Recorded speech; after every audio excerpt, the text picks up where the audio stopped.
Nah, Assalamualaikum warahmatullahi wabarakatuh. Assalamualaikum warahmatullahi wabarakatuh.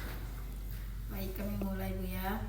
Apa saja strategi kreatif yang digunakan oleh pimpinan pondok pesantren dalam mempromosikan lembaga mereka kepada masyarakat?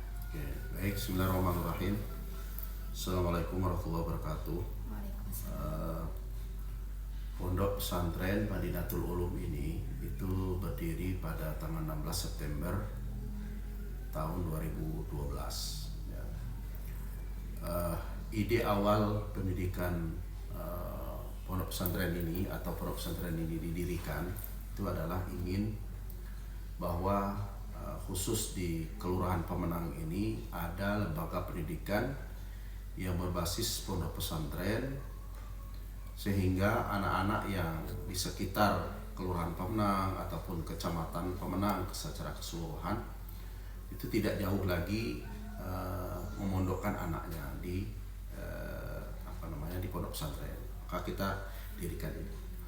Nah, konsep awal kita melihat bahwa pondok pesantren yang ada di Kabupaten Merangin ini itu kan kebanyakan tradisional, dalam artian pengajian kitab kuning, kitab-kitab klasik, ya.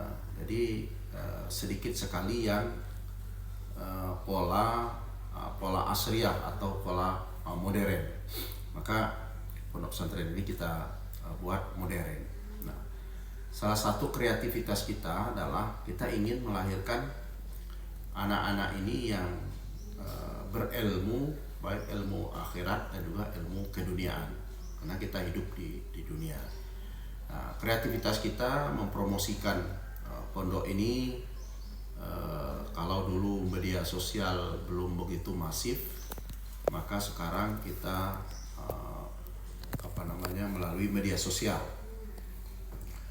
Setelah itu kalau dulu kita masih dengan pamflet ataupun dengan brosur-brosur mengirim anak-anak kita untuk baca khutbah, bahkan kita juga pergi ke sekolah-sekolah SD, bahkan kita juga pergi safari Ramadan.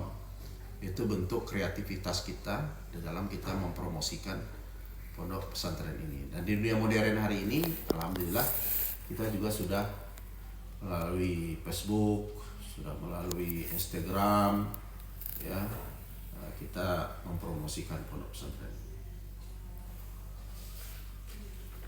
Selanjutnya, bagaimana peran media sosial dalam mendukung kreativitas pimpinan pondok pesantren dalam mempromosikan?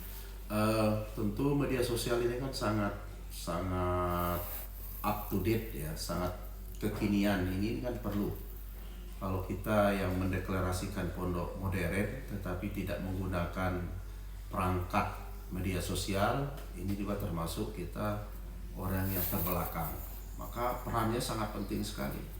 Informasi-informasi kegiatan pondok itu kita langsung posting, dan alhamdulillah respon masyarakat juga baik. Itu sehingga kita mendapat sambutan dari masyarakat dengan dengan antusias untuk memondokkan anaknya di pondok pesantren Madinatul Ulum. Apa tantangan yang dihadapi pimpinan pondok pesantren dalam menerapkan strategi promosi yang kreatif? Tantangannya banyak, ya, karena makin hari pondok di Kabupaten Merangin ini itu makin tumbuh dan banyak yang berdiri baru. Pondok baru itu banyak. Bahkan saya dapat informasi bahwa se-Provinsi Jambi ini, di Merangin ini paling banyak pondok pesantrennya. Nah, tantangannya itu adalah persaingan yang sehat tentunya, ya, kita di dalam mempromosikan pondok pesantren. Dan ini tentu kita diminta ataupun terus dipacu untuk belajar bagaimana kita bisa kreatif dan inovatif di dalam mempromosikan ataupun mengajak wali santri ataupun santri untuk masuk ke pondok pesantren Madinatul Ulum. Salah satu yang menyebabkan kendala itu kita masih kurangnya tenaga IT, karena yang berhubungan media sosial ini kan perlu kepada IT, ya, perlu kepada orang yang paham teknologi. Nah, ini satu kendala bagi kita yang belum banyak yang menguasai dunia IT tersebut. Selanjutnya, sejauh mana inovasi dalam metode pengajaran berpengaruh terhadap daya tarik pondok pesantren di mata calon santri? Apa tadi pertanyaannya? Sejauh mana inovasi dalam metode pengajaran berpengaruh terhadap daya tarik pondok pesantren di mata calon santri? Inovasi ini sangat baik gitu ya.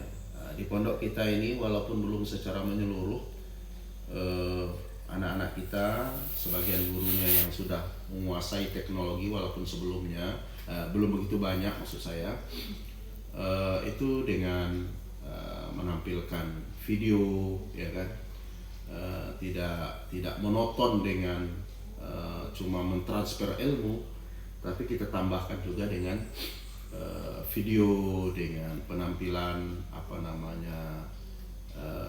gambar-gambar, dan tentu inovasi ini kita pelajari. Dan alhamdulillah kita juga aktif mengikuti seminar-seminar di luar ya. Saya lupa tahunnya, kalau nggak salah tahun 2022, saya kepala madrasah dan juga pengasuh itu kita sempat mengikuti seminar internasional pertemuan pimpinan pondok di Pondok Pesantren Darun Najah di Jakarta. Kenapa kita mengikut seminar ini? Itu dalam rangka kita ingin pondok lain yang berkembang, inovasi lain yang berkembang di pondok-pondok pesantren yang ada di khususnya di Indonesia dan juga sebagian di Malaysia dan di Brunei Darussalam. Ketika itu jadi seminar tingkat Asia Tenggara diadakan di Darun Najah di Jakarta. Saya pribadi juga pernah ke pondok pesantren modern Gontor di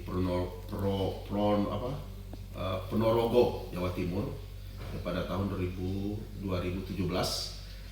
Itu juga dalam rangka meningkatkan kapasitas informasi, keilmuan, dan juga meningkatkan pengetahuan untuk bagaimana kita bisa membangun pondok pesantren ini memang terus berlanjut inovasinya, kreativitasnya dalam rangka kita ingin memberi yang terbaik kepada santri dan masyarakat. Selanjutnya, bagaimana pimpinan pondok pesantren mengintegrasikan nilai-nilai tradisional dengan pendekatan pemasaran modern? Mengintegrasi atau menghubungkan antara nilai-nilai tradisional dengan modern ini sangat penting sekali. Seorang pimpinan, seorang pengasuh pondok, dia harus memahami integrasi ataupun hubungan antara klasik ataupun dengan modern. Ini kita laksanakan dalam rangka kita ingin supaya anak didik kita ini pemikirannya itu pemikiran yang tidak berkembang.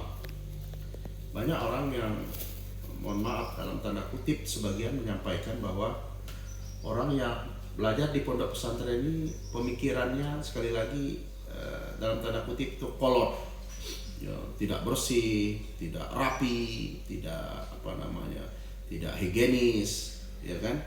Nah, kita ingin bahwa itu semua kita integrasikan. Nilai-nilai yang ada di dalam masyarakat itu kita harus bisa kita modernkan, dalam artian bahwa kita ingin tamat pondok pesantren itu juga bisa menjadi dokter, bisa menjadi polisi, bisa menjadi tentara, bisa menjadi orang yang sukses di bidangnya, ya. Dan alhamdulillah dengan integrasi yang kita bikin dari modern dan juga dengan atau bahasa lain salafiyah, itu alhamdulillah anak-anak kita juga banyak yang lulus tentara, ya. Ada yang sudah jadi bidan, bahkan ada yang bisa melanjutkan pendidikannya ke S2, ya, dan sekarang sudah jadi dosen juga, ada sebagian dari dosen di Malang, ya. Dan ini tentu konsep tradisional kita modernkan, kita integrasikan sehingga anak-anak kita bisa bergaul di tengah masyarakat sesuai dengan zaman hari ini. Apa dampak kreativitas pimpinan dalam promosi terhadap jumlah pendaftar baru di pondok pesantren? Banyak sekali. Ya, kreativitas yang kita bikin itu dampaknya banyak sekali. Sebelum ini kita Pondok Pesantren Madinatul Ulum ini pernah mengirim siswanya ke Mesir. Tamat dari sini kita kirim ke Mesir, sebagian ke Sudan kita kirim.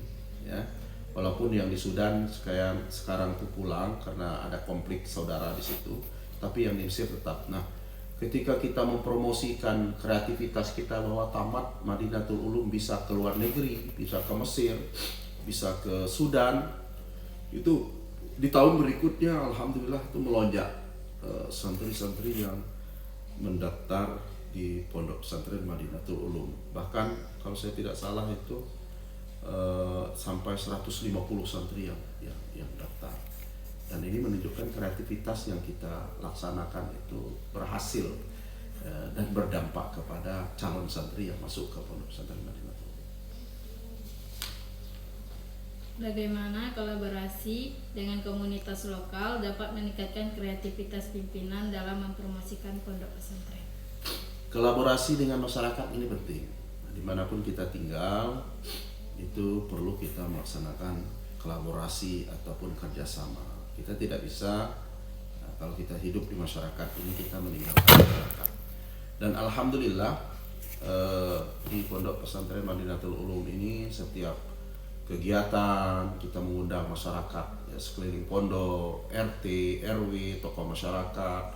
Bahkan di dalam pembangunan pondok ini pun ya masyarakat itu banyak sekali membantu pondok. Kalau kita menyampaikan kepada mereka akan membangun asrama, akan mengecor asrama, itu Masya Allah berbondong-bondong masyarakat sekeliling ini dan masyarakat luas itu ada yang menyumbang semen, menyumbang pasir, sirtu, bahkan besi, ya kan. Bahkan juga ketika kita mengadakan gotong royong itu berduyun-duyun masyarakat datang untuk bisa membantu. Dan ini adalah bentuk kita berkolaborasi dengan masyarakat dan masyarakat sangat mendukung apa yang kita laksanakan. Yang terakhir, apa peran kepemimpinan transformasional dalam mendorong kreativitas pimpinan dalam strategi promosi pondok pesantren? Ya, strategi kita di dalam mempromosikan ini dan transformasi pendidikan ini, itu kita sebagai manusia dan sebagai pendidik, tentu kita setiap hari mencari pola-pola yang terbaik bagaimana transformasi pendidikan dan juga peran pondok pesantren ini dirasakan oleh masyarakat. Makanya kita di dalam Islam juga diajarkan, dalam agama kita diajarkan, kita tidak boleh berhenti belajar. Maka kita selalu dituntut untuk belajar dalam rangka kita mentransformasi pendidikan sehingga pendidikan kita menjadi pendidikan yang berkualitas, pendidikan yang bisa menghilangkan kebodohan, juga pendidikan yang mengajarkan anak bangsa ini bahwa ilmu pengetahuan itu sangat penting dalam kehidupan kita. Mungkin itu yang dapat saya sampaikan. Assalamualaikum warahmatullahi wabarakatuh. Waalaikumsalam.